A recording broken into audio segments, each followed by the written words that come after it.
Amina. Se puede dar unos minutos. Wewe akaseera okubanga osobola okulaba kino.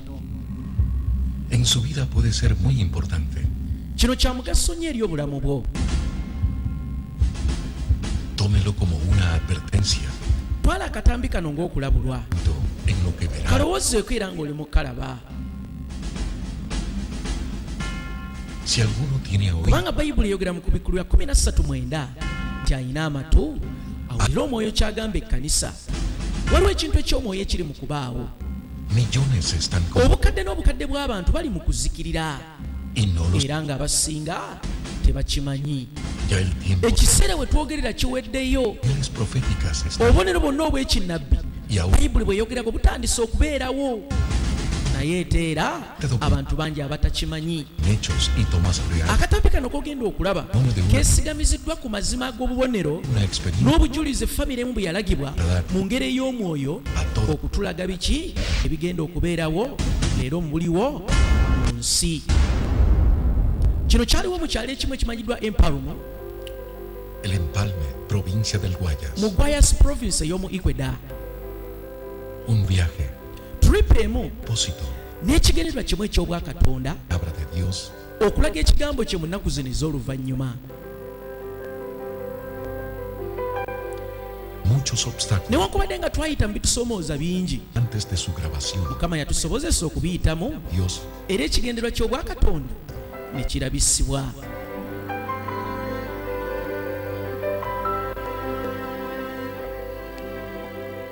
Eno y'ennyumba Zambrano Mora, mora. maama wa Angelica Ella es aquella gy'ava.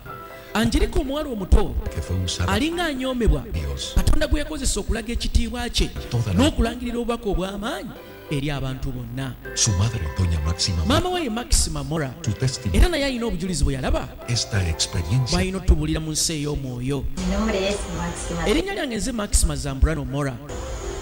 Pertenecemos a Twagenda okwegatta ku kanisa ya Kasha da Olashan mu Ero Empano ekiri wano mu Ecuador. un ayuno de 15 Twali tusiba okumalira ddala ennaku 15 nga tukaabirira Katonda. días. Comenzamos a Mwana clamar, wange Angelica naye n'atwegattako mu kaseera ako n'aba omukisa. pero fue de gran bendición. Ne bwe twali tusaba ku mulundi guno La búsqueda fue kyali kya njawulo. en los 15 días de ayuno. Okumalira ddala ennaku 15 nga tusaba Era algo era nga tusiiba, nasobola okulaba ebuziba mu nsi ey'omwoyo kye nali sirabangako bulijjo. ahí marcó la diferencia. Eyo enjawulo gye nali mpulira mu butuufu. Twali tukaabirira Katonda okumala ebbanga ekiro n'emisana Era día.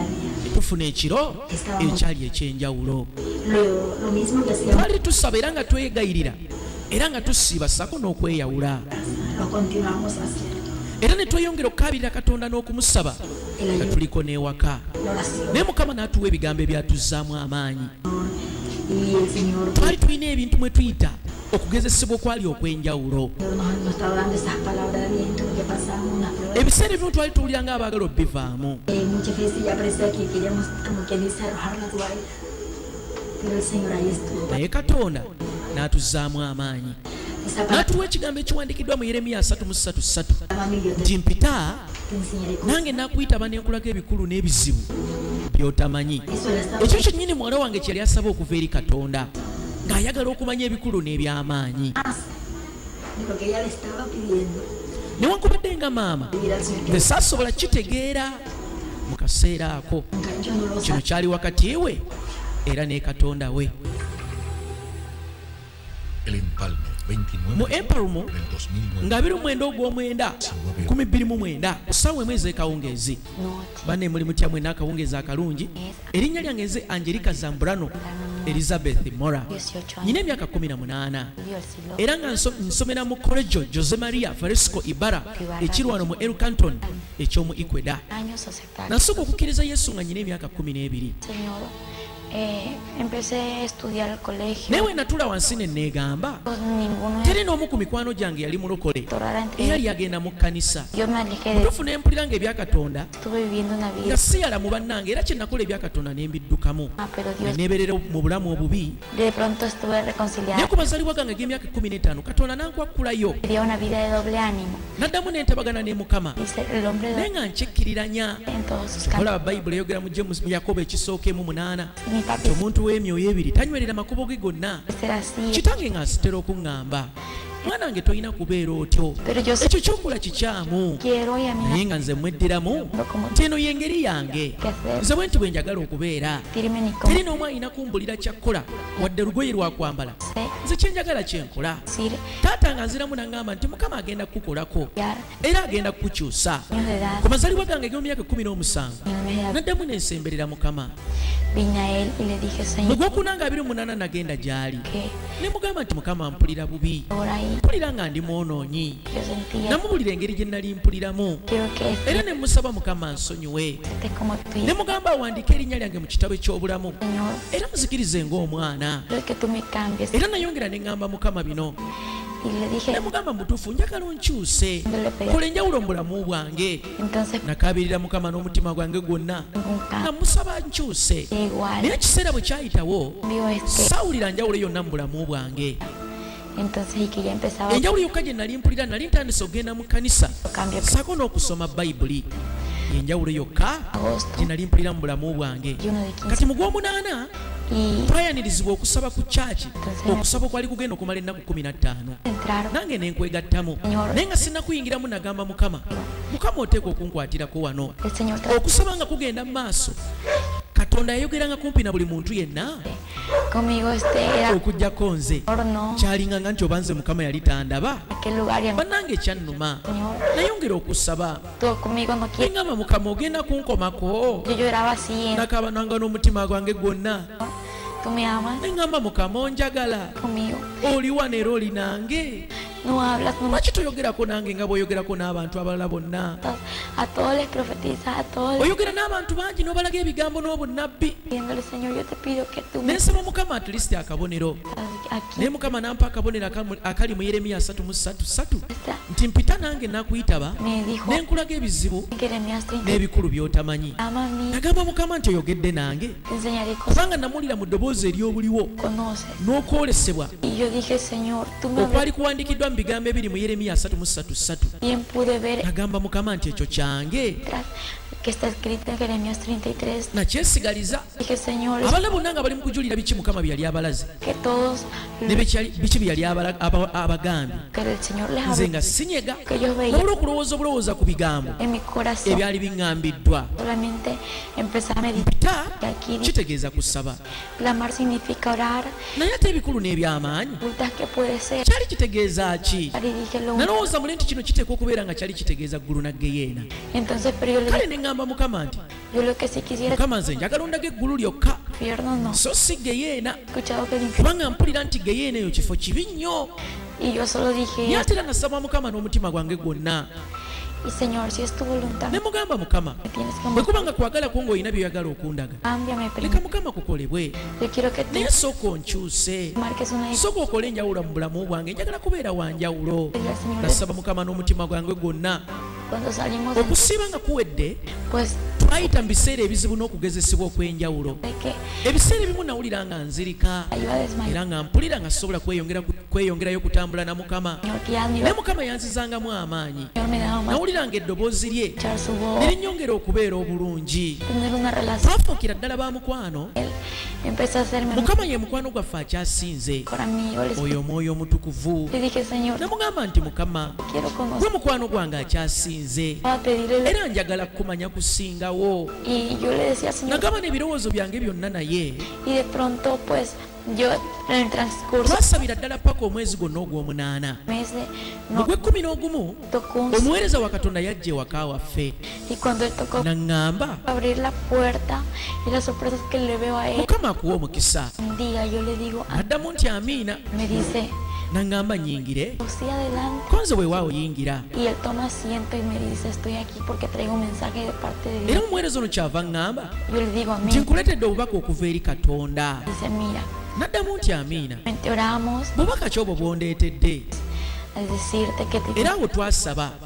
porque el Bwe Señor twamala okusaba naŋŋamba weeteeketeeke, es que tú no kubanga Mukama agenda okukulaga ebikulu n'ebyamaanyi bulijjo by'omusaba. gobierno. Agenda okukulaga eggulu era ne geyeena El Señor lo que by'obadde omusaba okuva mu Yeremiya 3:3. dije, sí, Namugamba nti weewaawo diga, ay, kituufu, dime, naye ate gwe wategedde otya? de lo que yo le estaba pidiendo al Señor, porque yo me lo kubanga sina n'omu gwe naakibuuliddeko ya nadie sabe, mbadde nkyekuumidde mu mutima gwange ni yo lo era sabía. nga teri n'omu akimanyi okuggyako nze ne Katonda. Mismo Dios que tú, yanziramu n'aŋŋamba nti Katonda mwene gw'oweereza Dios, yo le era gw'otendereza yo le dije ye Katonda mwene nange gwentendereza era ye yambuulidde biki byagenda okukulaga. palabras. Bwe twamaliriza n'aŋŋamba nti tusabe, Dije, amén. Antes de orar, amangu ago twatandika okusaba una de la iglesia, ne basisita okuva mu kanisa yaffe ven, n'abawala abalala b'owaka juntamente con bannegattako era ne tutandika okusaba. de mi familia. Amangu ago bwe twatandika okusaba Estamos orando, pues yo natandika okulaba ebintu mu nsi ey'omwoyo, orar, veía que el ne Señor, ndaba eggulu nga lyeggula y yo empiezo a era hablarle, ne ŋŋamba yo estoy viendo, bannange raba eggulu lyeggula está abriendo, era ne bamalayika babiri va vienen bajando. bali mu kujja eno ku nsi. Me dijo cuando ella Omwami eno kyava ŋŋamba preguntales que babuuze lwaki bali wano, por qué están aquí, yongera obabuulize ddala. puedas preguntarles. Entonces así Era ekyo kye kyaliwo, ellos venían bajando baali bakkirira okujja eno ku nsi. mi costado derecho y el otro a mi costado izquierdo.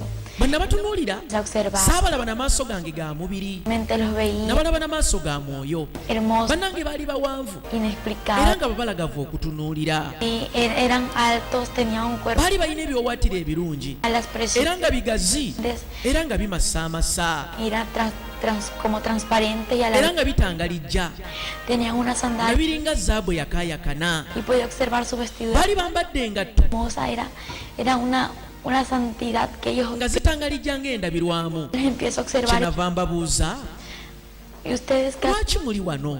ellos observaron a Ne bamwenya y me observaron y se era ne baŋŋamba respondieron lo siguiente: tuli wano kubanga tulina omulimu gwa Mukama gwe twagala okukola. propósito que cumplir. Nenziramu ne mbabuuza, Dije sí, y mulimu ki? propósito que ustedes tienen que cumplir. Mulimu ki ogwo gwe mwagala okukola? Dijeron Ne banziramu ne baŋŋamba, propósito de que kubanga olina okukyalirako eggulu hoy el infierno ate era ne geyeena, nos vamos a ir era tetuli baakuddayo acontezca. paka bino byonna nga bimaze okutuukirira. Está bien, Naddamu nti kituufu weewaawo, el infierno yo naye nze quise conocer. njala kukyalira ggulu lyokka so si geyeena. Y ellos se sonrieron Baamwenya más, era ne basigala awo, pero ellos tebalina kirala kyonna kye baayongerako. no se alejaron. Terminamos la oración Bwe twamaliriza okusaba viendo y nasigala awo nga nkyabalaba a mi papá, a mi mamá, a cualquier, naye nga mbalabira ddala mwoyo, viendo que los veía donde estaban, veía era natandika n'okulaba omwoyo omutukuvu. el Espíritu Santo es un Ye caballero, mukwano gwange akyasinze. nada en contra de él porque él Mutuufu mukwano gwange es santo y omutukuvu, omnipresente. oyo ali omu, verlo abeera buli wantu wonna. como transparente, Nali nsobola omulaba nga mutangaavu ves y veía ng'ayakaayakana mu kiseera kye kimu, cara pues ng'era ajjudde y veía su sonrisa, endabika ey'okutangaala n'okwayakaayakana. amor, Nali ndaba okumwenya kwe como él es porque lo no es n'okwagala kwe sisobola binnyonnyola byonna ne mbimala, los ángeles kubanga bannayo omwoyo omutukuvu muyitirivu obubalagavu, pues mucho bamalayika balungi ellos naye omwoyo omutukuvu abakubisiza wala Saudi mu bulungi. una voz Nali nsobola okuwulira eddoboozi lye mu buliwo, de pasión eddoboozi erijjudde okwagala explicable, ate era n'omukwano. pagó la vez Sisobola kunnyonnyola ddoboozi lye ne ndimala, y yo eddoboozi erijjudde ekitangaala forzaba a seguir, ate era nga mu kiseera kye kimu aŋŋamba estaban alrededor, laba ndi naawe. estábamos Kati nafubanga nnyo okulaba nga neeyongera okutambula n'omwoyo omutukuvu, de victoria. newankubadde nga twayita mu bitusoomooza bingi, Señor, haz tu voluntad. ne Y nayogeranga ne ŋŋamba, en noviembre Mukama leka okwagala kukukolebwe. ellos estaban ahí, Neeyongera okuba nga ndaba bamalayika ne ku ssomero me acompañaron, era ne mu bibiina nga nsoma. estaba en clases pero estaba muy Banange nabeeranga musanyufu gozoso. nga nzijudde okubaguka, Era él kubanga ekyamazima el momento de nabalabiranga ddala. que me prepare Omuweereza wa Katonda ono yali atukyalidde ewaka yaŋŋamba el cielo y el nti neeteeketeeke Vas- kubanga nali ngenda kulaba eggulu ne geyeena. palabra muy. Naye ate yaŋŋamba ekintu ekyali ekizibu ennyo. Yo dije, ¿cómo me voy Yaŋŋamba nti ngenda kufa. joven? Ne mugamba bannange nyiza ntya okubeera nga ngenda kufa? Amor va a ser Nze nkyali mwana muto. porque lo que le Yanziramu nti teweeraliikirira, estoy ya te va buli kintu kyonna Katonda ky'akola te vamos kiba kituukiridde, para que tú era oluvannyuma alikuzzaamu obulamu existas osobole okudda ojulire natural ku geyeena n'eggulu. de la muerte.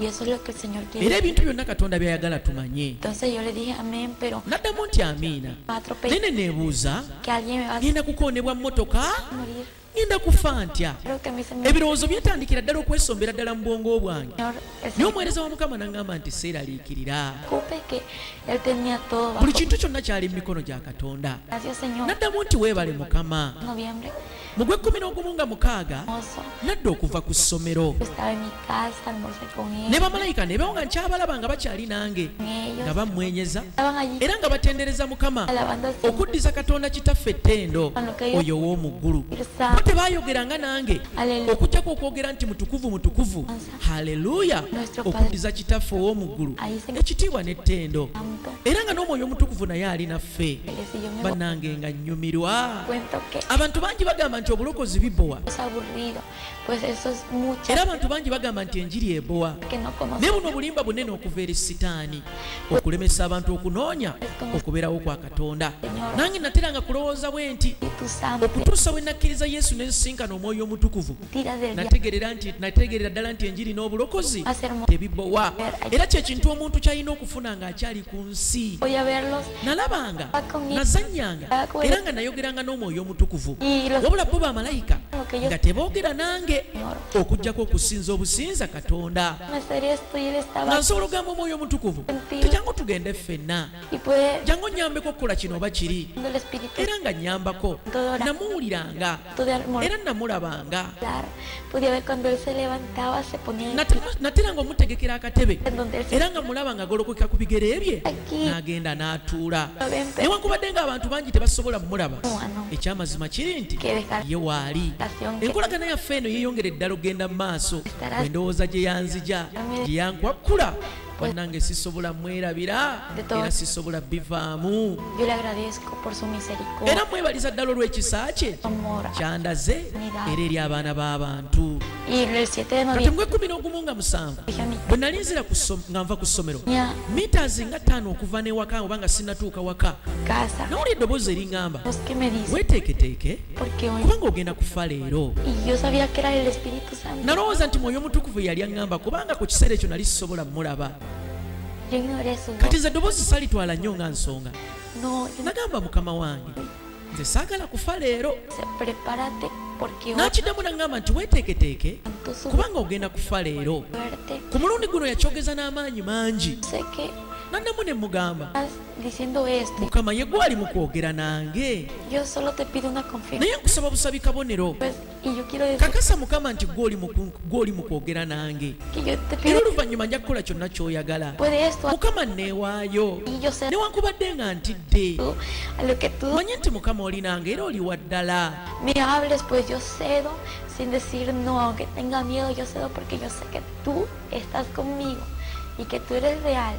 Y en ese momento yo le dije, Natandika okusaba la persona que tú usaste que me dé el mensaje, ne ŋŋamba ayi Mukama, nsaba omuntu oyo gw'asooka okundeetera ewaka, leka abeere ewaka mu kaseera kati que hoy nga sinnaba na kutuuka waka, sé decir, era pero kantuukeyo ŋŋambe ahora nti ŋŋenda kufa. yo llego a mi casa, Kaakati le faltaban, mu ngeri emu oba endala Katonda amanyi ebyaffe ebyayita, ebiriwo sabe nuestro pasado era n'eby'omu maaso. y nuestro porvenir.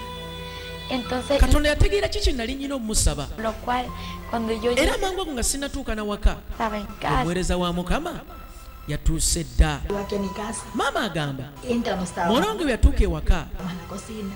twali tuli awo mu kisenge nga tutudde, Él entra y me, al siervo del bwe yalaba